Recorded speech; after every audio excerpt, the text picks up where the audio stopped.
문체부가 주관한 2019년 국민독서 실태조사에 의하면 청소년의 독서 목적으로 새로운 지식과 정보를 얻기 위해서가 1위를 차지한 반면 독서 대기는 학교 숙제나 독서법을 쓰기 위해서가 26%로 1위를 차지하였습니다. 목적과 계기가 차이 나는 모순적 결과에 의문이 들어 고등학생들의 실질적 독서량 및 독서 환경에 대해 알아보고자 이 조사를 진행하게 되었습니다. 저희는 5가지 가설을 토대로 질문을 만들어 본교 2, 3학년 학생들을 대상으로 온라인 설문을 진행하였고 이 중 80명의 응답 결과를 분석하였습니다. 조사 범위는 교과서 문제집 청구서 등을 제외하고 2019년 3월부터 2020년 2월까지 지난 1년간을 책으로 한정하였습니다. 단 전자책과 오디오 등 매체의 종류는 제한하지 않았습니다. 먼저 도수 분포표를 이용해 구한 지난 1년간 독서량의 평균은 약 5.7권으로 선행연구에서 제시된 평균인 8.7권보다 훨씬 낮은 수치임을 확인할 수 있었습니다. 또한 약 33%의 학생들은 앞선 질문에서 답한 책의 권수 중 약 40에서 60% 정도를 기억하고 있었으며 절반이 넘는 학생들은 이적처를 기억하지 못하고 있었습니다. 이는 기억에 남는 유의미한 독서가 이루어지기 힘들 것이라는 저희의 가설과 일치하는 결과였습니다. 다음으로 학생들의 독서를 방해하는 요인과 독서의 생활화를 위해 필요한 것에 대해 알아보았습니다. 가장 큰 방해 요인이 시간 부족 문제라는 점은 가설과 일치하였으나 독서의 생활화를 위해 책에 대한 관심을 필요로 하는 학생들이 두 번째로 많았던 것은 예상치 못한 결과였습니다.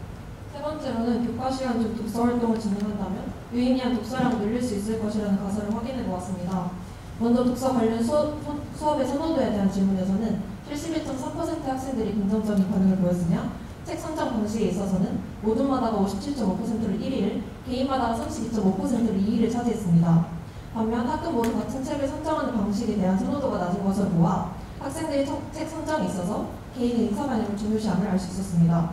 또한 독후 활동으로는 대체적으로 창작 활동과 토론 활동을 선호했으며 81.3%의 학생들이 도서 활용 수업으로 책 읽기가 좋아졌다고 답했습니다. 이를 통해 교과 시간 중 독서 활동이 독서에 대한 관심과 독서량의 증진에 기여한다는 것을 확인할 수 있었습니다. 다음으로 독서 프로그램에 대한 참여율이 저조할 것이라는 가설을 확인해본 결과 예상외로 지난 1년간 프로그램에 참여한 학생들의 비율은 62.5%로 높았습니다. 그러나 그중 66%가 교내 프로그램에 해당했으며 교회 프로그램은 상대적으로 저조한 참여율을 보였습니다. 또한 프로그램에 참여하지 않은 학생들에게 그 이유를 물었는데 관련 정보를 얻지 못해서 라고 답한 학생들이 40%로 가장 많았으며 이러한 결과는 SNS와 인터넷, 관공서 및 도서관을 통한 홍보 효과가 낮은 것과 관련성을 보였습니다.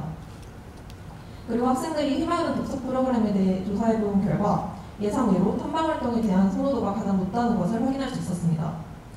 마지막으로 학생들의 작품 감상 태도를 알아보기 위해 독서의 목적과 국어 수업 방식의 도움 여부를 물어보았는데요. 45%의 학생들이 생활기록부를 위해 책 읽는다고 답했고 약 55%의 학생들이 학교의 주입식 국어 교육 방식이 자신의 주체적인 작품 감상 태도에 도움이 되지 않는다고 답했습니다. 이러한 결과를 통해 능동적 작품 감상을 방해하는 수업 방식의 변화가 필요함을 느꼈습니다. 저희는 많은 학생들의 순수 독서량이 부족함을 깨달았고 이들을 위해 마련된 독서 프로그램도 홍보 부족으로 참여율이 매우 낮음을 알게 되었습니다. 이에 따라 독서 프로그램의 종류를 다양화하고 홍보를 활성화할 필요가 있어 보입니다.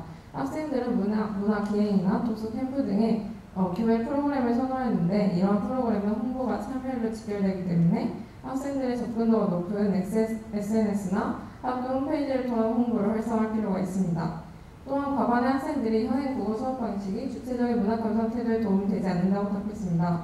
따라서 교사 중심의 주입식 국어 수업이 아닌 창작 활동 및 토론 활동들을 도입할 필요가 있어 보입니다. 또 시간 부족 문제를 해결하기 위해 한 학기 한 권 읽기 등의 활동이 정규과로 확대될 필요가 있어 보입니다. 이를 통해 학생들은 주체적인 문학 해석 능력을 기를 수 있고 장기적으로 유의미한 독서를 진행할 수 있습니다. 본 연구는 표본의 대표성, 응답의 객관성, 선택지의 포괄성 등에서 한계를 지니고 있습니다. 그러나 본 연구를 통해 실제 고등학생들의 독서에 대한 인식과 독서 프로그램 실태를 알 수 있었으며 저조한 독서량과 독서 프로그램 참여를 늘리기 위해 학생들의 입장에서 대안을 제시했다는 점에서 의의가 있습니다. 다양한 독서 프로그램의 도입과 학교 수업 방식의 변화로 청소년들의 주체적인 독서가 활발하게 이루어질 날을 기대하며 이상으로 발표 마치겠습니다. 감사합니다.